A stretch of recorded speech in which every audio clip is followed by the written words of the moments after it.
सभी प्रिय विद्यार्थियों का एक बार फिर से स्वागत है अपने चैनल सक्सेस फर्स्ट के अंदर।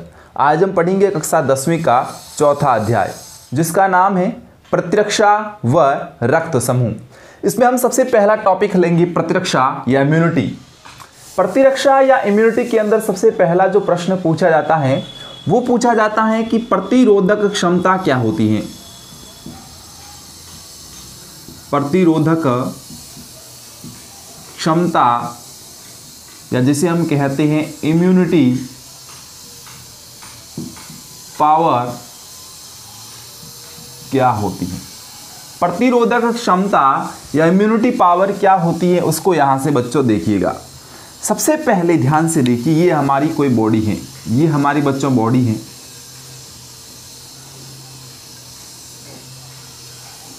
फॉर एग्जाम्पल ये हमारी बॉडी है। हमारा शरीर बच्चों लगातार किसी न किसी प्रकार के रोगाणुओं से उद्भाषित होता रहता है। रोगाणुओं से उद्भाषित होता रहता है। ये उद्भाषित क्या होता है? उद्भाषित होने का मतलब है इनसे सामना करता रहता है। किससे सामना करता है? तो इन रोगाणुओं से सामना करता रहता है। कौन सामना करता है? हमारा शरीर सामना करता है। हमारा शरीर हर दिन किसी न किसी रोगाणु से सामना करता रहता है, उद्भाषित होता रहता है। फिर भी हमारा शरीर जो है बच्चों वो रोगी नहीं बनता, रोगी नहीं बनता।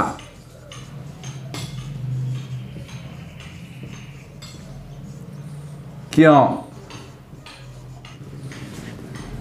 क्योंकि बच्चों जो रोगाणु हमारे शरीर पर आक्रमण कर रहे हैं तो हमारे शरीर के अंदर भी प्रतिरोधक क्षमता होती है। हमारे शरीर के अंदर भी प्रतिरोधक क्षमता होती है। प्रतिरोधक क्षमता होती है जिसे हम कहते हैं रोग प्रतिरोधक क्षमता। तो रोगाणु हमारे शरीर पर ज्यों ही आक्रमण करता है तो हमारे शरीर के अंदर जो रोग प्रतिरोधक क्षमता है वो बच्चों एक्टिव हो जाती है, सक्रिय हो जाती है। जब ये रोग प्रतिरोधक क्षमता हमारे शरीर के अंदर एक्टिव हो जाती है तो इन रोगाणुओं को नष्ट कर देती है और हमारा शरीर जो है वो रोगी नहीं बनता। हमारा शरीर उन रोगाणुओं को नष्ट करता है जिनकी पहचान हमारे शरीर के द्वारा की जाती है और वहां से रोग प्रतिरोधक क्षमता प्रोवाइड की जाती है।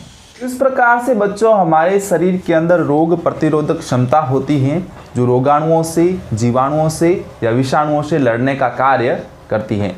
इसके आगे हम बात करते हैं कि जो ये रोग प्रतिरोधक क्षमता है ये किस प्रकार से हमारे शरीर के अंदर काम करती है। हमारे शरीर के अंदर एक सिस्टम होता है, हमारे शरीर के अंदर एक सिस्टम काम करता है, एक तंत्र काम करता है, प्रतिरक्षा तंत्र, या इसको हम कहते हैं इम्यूनिटी सिस्टम। Immunity system. तो हमारे शरीर के अंदर जो प्रतिरक्षा तंत्र जो या इम्यूनिटी सिस्टम है, यहां से रोग प्रतिरोधक क्षमता एक्टिव होती है और ये रोग प्रतिरोधक क्षमता जो है वो रोगाणुओं को नष्ट करती है या फिर उसे कहेंगे खत्म कर देती है। तो हम हमारे शरीर के अंदर रोग प्रतिरोधक क्षमता और रोगाणुओं का अध्ययन जिस तंत्र में करते हैं या जिस सिस्टम में करते हैं या जिस विज्ञान के अंदर करते हैं उसको हम कहते हैं प्रतिरक्षा तंत्र विज्ञान या इम्यूनिटी सिस्टम साइंस। तो इसके अंदर कौन कौन सी कोशिकाएं, कौन कौन सी कणिकाएं भाग लेती हैं। जो यहाँ पर हमने इम्यूनिटी सिस्टम या प्रतिरक्षा तंत्र बताया है, इस इम्यूनिटी सिस्टम या प्रतिरक्षा तंत्र के अंदर हमारे शरीर के अंदर कौन कौन भाग लेता है। तो देखिए बच्चों, यहाँ से हमारे शरीर के अंदर करोड़ों करोड़ों कोशिकाएं, मिलियंस ऑफ सेल्स, इसके अलावा बच्चों हमारे शरीर के अंदर उत्तक भाग लेते हैं,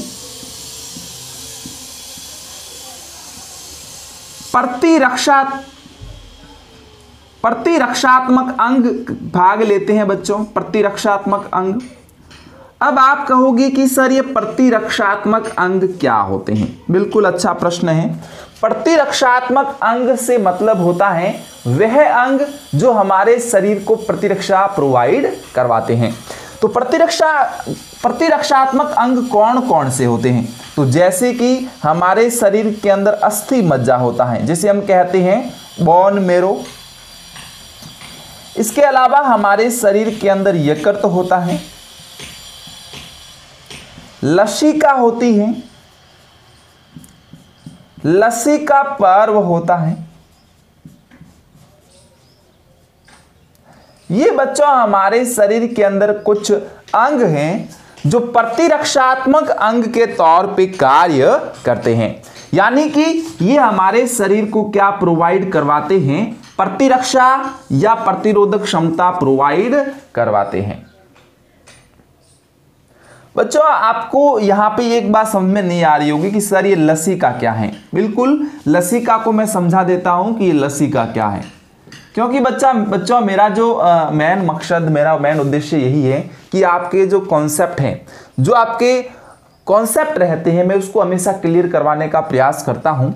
लसिका, हमने इस ब्लड या रक्त को क्या किया? छान दिया। और जब हमने रक्त को छाना तो छानने के बाद बच्चों जो तरल बना, जो लिक्विड बना, उस तरल या लिक्विड को बच्चों हम क्या कह लेते हैं? लसिका कह लेते हैं। रक्त छनने के बाद तरल बन जाता है, उसे हम लसिका कहते हैं। यानी कि अब जो ये तरल बना है बच्चों, इसके अंदर किसी प्रकार की कोई कणिका या कोई कण नहीं होंगे। जब इस तरल के अंदर कण या कणिका नहीं होती है, तब हम कहते हैं कि यह क्या है? लसिका है, लिम्फ है। तो इस प्रकार से हमारे इम्यूनिटी सिस्टम के अंदर कई प्रकार की करोड़ों कोशिकाएं, उत्तक, प्रतिरक्षात्मक अंग, अस्थि मज्जा, यकृत और लसिका पर्व भाग लेते हैं। अगर हम सीधे तौर पे बात करें तो जो डायरेक्टली भाग लेते हैं वो तो रक्त व लसिका लेते हैं। रक्त व लसिका के द्वारा हमारे शरीर के अंदर इम्यूनिटी प्रोवाइड करवाई जाती है। तो ये कुल मिला के हमारा सिस्टम रहता है प्रतिरक्षा तंत्र का। अब हम आगे पढ़ेंगे कि हमारे शरीर के अंदर प्रतिरक्षा विधियां कितने प्रकार की होती हैं। तो हमारे शरीर के अंदर प्रतिरक्षा विधियां 2 प्रकार की होती है बच्चों। कितने प्रकार की होती हैं? तो हमारे शरीर में प्रतिरक्षा विधियां 2 प्रकार की होती हैं। एक तो बच्चों होती है जन्मजात, एक होती है जन्मजात और दूसरी होती है उपार्जित प्रतिरक्षा। जन्मजात प्रतिरक्षा और उपार्जित प्रतिरक्षा, इन दोनों को हम अच्छे से पढ़ते हैं। जो बच्चों जन्मजात प्रतिरक्षा होती हैं, इस जन्मजात प्रतिरक्षा को प्राकृतिक प्रतिरक्षा भी कहा जाता है। क्या कहा जाता है बच्चों? प्राकृतिक प्रतिरक्षा कहा जाता है। प्राकृतिक प्रतिरक्षा या इसको एक और नाम से जाना जाता है, इसे कहते हैं सामान्य प्रतिरक्षा। सामान्य प्रतिरक्षा। अब आप कहोगे कि सर इसे सामान्य प्रतिरक्षा या प्राकृतिक प्रतिरक्षा क्यों कहते हैं? क्योंकि बच्चों जो ये जन्मजात प्रतिरक्षा होती है, यह सभी रोगाणुओं के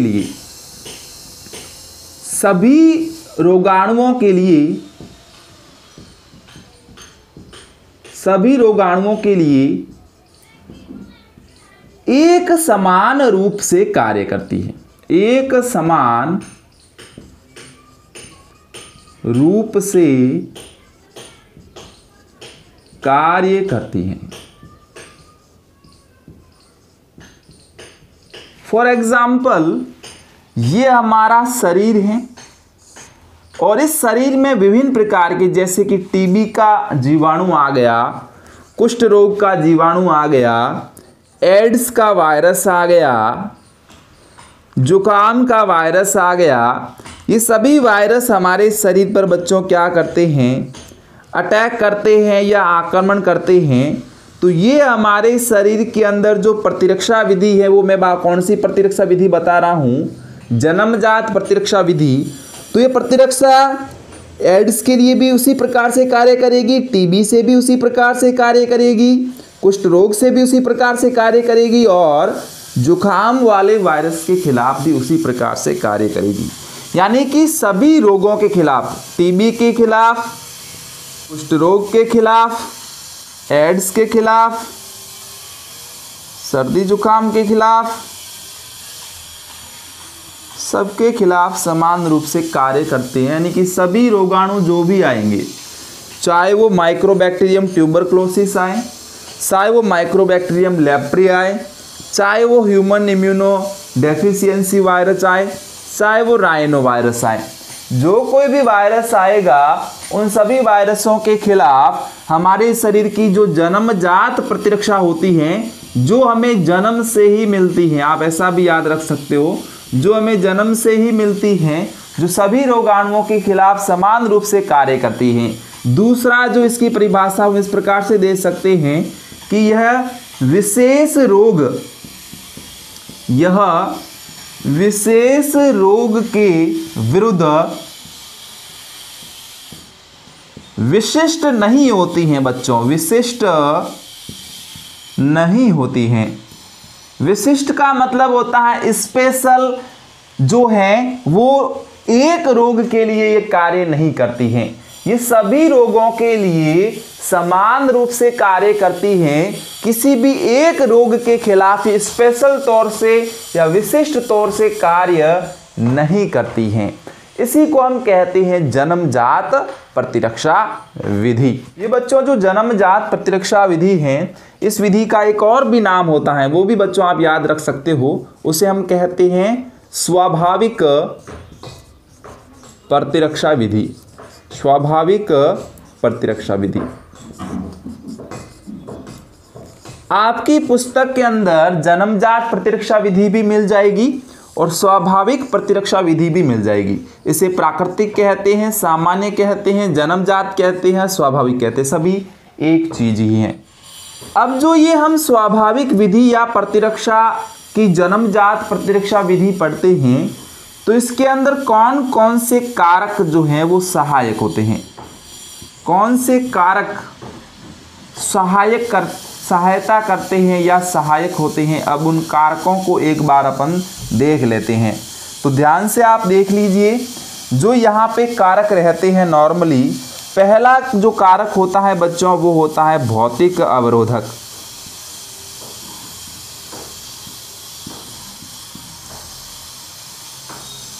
अब आप कहोगे कि सर ये भौतिक अवरोधक हमें किस प्रकार से जन्मजात प्रतिरक्षा प्रोवाइड कराता है। तो हम ये जानते हैं कि हमारे जो नाक होते हैं, उन नाकों के अंदर बच्चों क्या होते हैं, पक्षमाभ या हम कहते हैं महीन बाल होते हैं। पक्षमाभ या महीन बाल होते हैं। तो जो ये पक्षमाभ या महीन बाल हैं, ये हमारे जन्म से होते हैं और बाहर से आने वाले रोगाणुओं, कीटाणुओं, धूल के कणों को हमारे शरीर के अंदर जाने से रोकते हैं, यानी कि फेफड़ों में प्रवेश करवाने से रोकते हैं। तो जो हमारे नाक के अंदर जो ये पक्षमाभ और महीन बाल हैं, ये फिजिकली अवरोधक का कार्य करते हैं, ये भौतिक अवरोधक का कार्य करते हैं। इसलिए जो ये भौतिक अवरोधक है, पक्षमाभ या महीन बाल, ये हमारे शरीर के अंदर जन्मजात प्रतिरक्षा उत्पन्न करते हैं। दूसरी बात करते हैं हम त्वचा की। जो ये त्वचा है बच्चों, ये त्वचा हमारे शरीर के लिए एक बाह्य अवरोधक का कार्य करती है। जो भी बाह्य आक्रमण होते हैं हमारे शरीर पर, रोगाणुओं के, कीटाणुओं के, जीवाणुओं के, अशुद्ध वायु के, उन सभी को रोकने का कार्य कौन करता है बच्चों, हमारे शरीर की जो बाह्य परत होती है, जिसे हम कहते हैं बाह्य भौतिक अवरोधक त्वचा, वो भी हमारे शरीर को बाह्य इम्यूनिटी प्रदान करता है और ये जन्म से होती है, इसलिए इसको हम कहते हैं जन्मजात प्रतिरक्षा विधि। ये तो हो गया भौतिक अवरोधक का भाग। अब दूसरा प्रकार पढ़ते हैं इसके अंदर रासायनिक अवरोधक। दूसरा बच्चों इसके अंदर हम प्रकार पढ़ते हैं रासायनिक अवरोधक। अब आपके मन में ये भी प्रश्न उठता होगा कि भौतिक तो समझ में आ गया कि फिजिकल यानी कि जो हमारे शरीर की संरचना है, जो हमारे बाह्य शरीर की स्ट्रक्चर है, वो तो हो गया फिजिकल स्ट्रक्चर, फिजिकल अवरोधक। लेकिन यहाँ पर बच्चों जो रासायनिक अवरोधक हैं वो क्या होते हैं? तो मैंने आपको जब पाचन तंत्र पढ़ाया था, क्या पढ़ाया था बच्चों? पाचन तंत्र, और इसके साथ में जब मैंने आपको जनन तंत्र पढ़ाया था, अब ये दोनों से मैं रिलेट करके पढ़ाने का प्रयत्न करता हूँ। पाचन तंत्र और जब मैंने आपको जनन तंत्र पढ़ाया था, तो पाचन तंत्र के अंदर एक अंग होता है जिसे हम कहते हैं आमाशय। उसी प्रकार से जनन तंत्र में एक अंग होता है जिसे हम कहते हैं योनि। आमाशय के अंदर बच्चों आता है हाइड्रोक्लोरिक अम्ल और योनि के अंदर होता है लैक्टिक अम्ल। आमाशय का अम्लीय वातावरण हाइड्रोक्लोरिक अम्ल के कारण, योनि का अम्लीय वातावरण लैक्टिक अम्ल के कारण। तो ये दोनों जो हैं वो रोगाणु अवरोधक की तरह कार्य करते हैं। हाइड्रोक्लोरिक अम्ल की सांद्रता इतनी अधिक होती है, यानी कि उसकी सांद्रता लगभग 0 पॉइंट कुछ आसपास होती है, 0.1 के आसपास होती है। तो इतना खतरनाक होता है कि इसके अंदर जो भी एसिड, जो भी रोगाणु जीवाणु जाएगा तो वो खत्म हो जाएगा। तो कहने का तात्पर्य ये हुआ कि जो रासायनिक अवरोधक होते हैं, जैसे कि आमाशय के अंदर हाइड्रोक्लोरिक अम्ल, योनि के अंदर लैक्टिक अम्ल, ये हमारे शरीर को प्रतिरक्षा प्रोवाइड करवाते हैं। वो भी कैसी? जन्मजात प्रतिरक्षा विधि के तौर पे कार्य करते हैं। नेक्स्ट हम बात करते हैं तीसरे नंबर पे, कोशिका अवरोधक।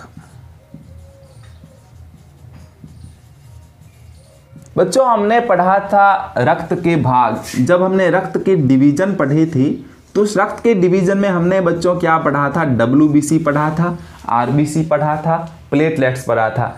मैं बच्चों वही चीज़ बताऊंगा जो मैं पहले थोड़ी बहुत पढ़ा चुका हूं।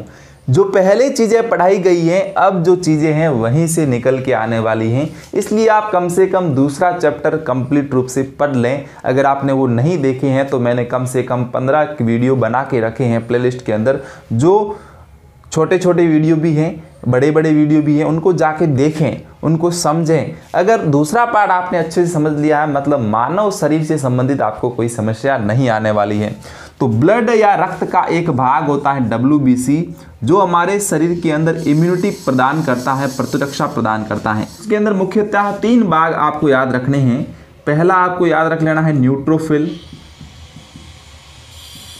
दूसरा आपको इसमें याद रख लेना है लिम्फोसाइट, और तीसरा आपको इसमें याद रख लेना है मोनोसाइट। तो बच्चों जो मैंने यहाँ पे नाम लिखे हैं न्यूट्रोफिल, लिम्फोसाइट और मोनोसाइट, ये वह भाग हैं WBC के जो हमारे शरीर को प्रतिरक्षा या जन्मजात प्रतिरक्षा प्रोवाइड करते हैं। और कैसा भाग हो गया? कोशिका अवरोधक, क्योंकि ये सेल्स हैं, न्यूट्रोफिल, लिम्फोसाइट, मोनोसाइट सेल्स हैं और ये क्या कर रही हैं? प्रतिरक्षा प्रदान कर रही हैं। कैसी है? जन्मजात है, इसलिए जन्मजात प्रतिरक्षा या स्वाभाविक प्रतिरक्षा का उदाहरण हो जाती है। नेक्स्ट हम बात करते हैं ज्वर या सूजन। अगर इस प्रकार की भी कोई परिस्थिति हमारे शरीर में उत्पन्न होती है तो हल्का सा ज्वर या सूजन आने से उस पर जो भी रोगाणु अटैक करता है तो हमारे शरीर के द्वारा पहचान लिया जाता है, और जब दोबारा कभी भी वह रोगाणु हमारे शरीर पर अटैक करता है तो हमारा शरीर सचेत हो जाता है। हमारे शरीर की जो रोग प्रतिरोधक क्षमता होती है उनको पहचान करके उन रोगाणुओं को नष्ट कर देती है। तो इस प्रकार का जो सिस्टम रहता है वो रहता है प्रतिरक्षा विधि के अंदर, प्रतिरक्षा की जन्मजात विधि के अंदर। और ये उपार्जित प्रतिरक्षा क्या होती है, अब हम उसको समझ लेते हैं। अब हम बात करेंगे उपार्जित प्रतिरक्षा की। इससे पहले बच्चों आपने जन्मजात प्रतिरक्षा पढ़ ली। जन्मजात में मैंने आपको एक चीज़ बताई थी, वो आप याद रख लेना कि यह सभी रोगाणुओं के खिलाफ, सभी रोगाणुओं के खिलाफ एक समान रूप से कार्य करती है, एक समान रूप से कार्य करती है। लेकिन बच्चों उपार्जित प्रतिरक्षा में ऐसा नहीं है। उपार्जित प्रतिरक्षा में एक विशेष रोग के लिए एक विशेष या विशिष्ट प्रतिरक्षी उत्पन्न होता है या बाहर से शरीर में प्रविष्ट करवाया जाता है, प्रविष्ट करवाया जाता है।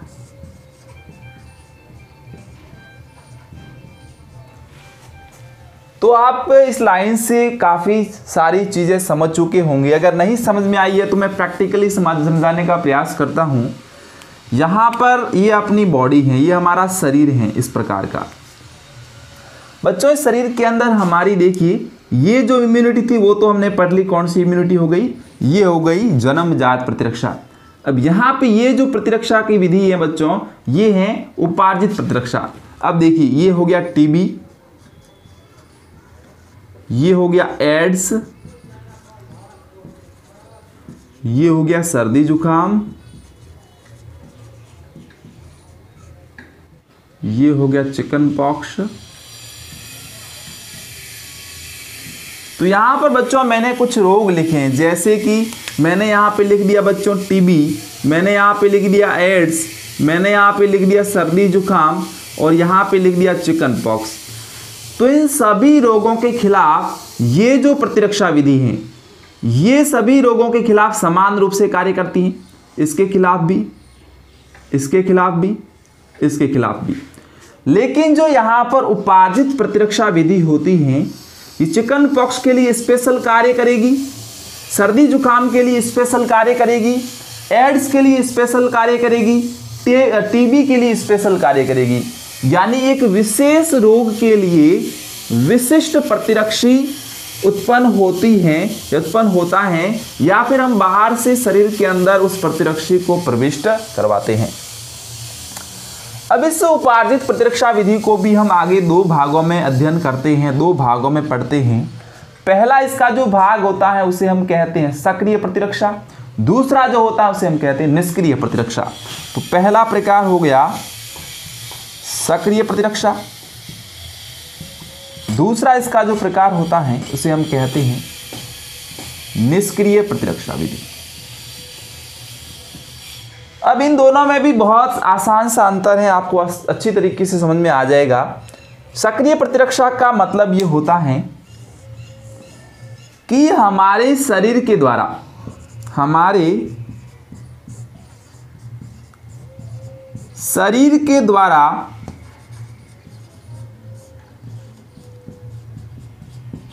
रोगाणु को पहचान कर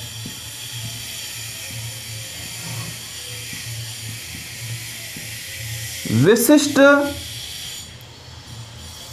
प्रतिरक्षी उत्पन्न करना। ये बच्चों किसका काम हो गया? सक्रिय प्रतिरक्षा का। ये बॉडी के अंदर ही होता है, जैसे कि यहां पे मैंने ये लिखा, तो ये बॉडी के अंदर से ही क्या करेगा बच्चों? प्रतिरक्षा उत्पन्न करेगा। विशिष्ट प्रतिरक्षी प्रोवाइड करवाना सक्रिय प्रतिरक्षा का उदाहरण है। और कौन उत्पन्न करेगा? तो हमारा शरीर करेगा, हमारी बॉडी करेगी। लेकिन निष्क्रिय प्रतिरक्षा में थोड़ा सा चेंजेस हैं, विधि वही की वही है, लेकिन यहां पर जो प्रतिरक्षी उत्पन्न होता है वो शरीर से, शरीर के बाहर से, शरीर के बाहर से शरीर के भीतर प्रवेश करवाया जाता है, प्रवेश करवाया जाता है। जैसे कि हम बाहर से कुछ टीके देते हैं, हमारे शरीर में कुछ बाहर से टीके देते हैं, जैसे कि टिटनेस का टीका, डिप्थीरिया का टीका, टिटनेस, डिप्थीरिया इत्यादि का टीका हम किस में प्रवेश करवाते हैं बच्चों? हमारे शरीर के अंदर प्रवेश करवाते हैं, हमारे शरीर के अंदर इंजेक्ट करते हैं। तब ये जो टिटनेस या डिप्थीरिया का टीका है, जो ही कभी टिटनेस या डिप्थीरिया का कोई भी रोगाणु हमारे शरीर पर अटैक करेगा तो टिटनेस का प्रतिरक्षी और डिप्थीरिया का प्रतिरक्षी सक्रिय हो जाएगा और इस विशेष रोगाणु के खिलाफ हमारे शरीर को विशिष्ट प्रतिरक्षा उत्पन्न करवाते हैं। तो ये बच्चों विधियां रहती है मानव में प्रतिरक्षा की 2 विधियां, जन्मजात प्रतिरक्षा विधि, उपार्जित प्रतिरक्षा विधि, जिसको आपने अच्छे से समझ लिया होगा। अगर आपको ये वीडियो अच्छा लगा है, पसंद आया है, तो आप इसके कर दीजिए लाइक और कर दीजिए वीडियो को अच्छे से शेयर। हमारे साथ लगातार जुड़ने के लिए आप सभी विद्यार्थियों का हमेशा की तरह बहुत बहुत धन्यवाद।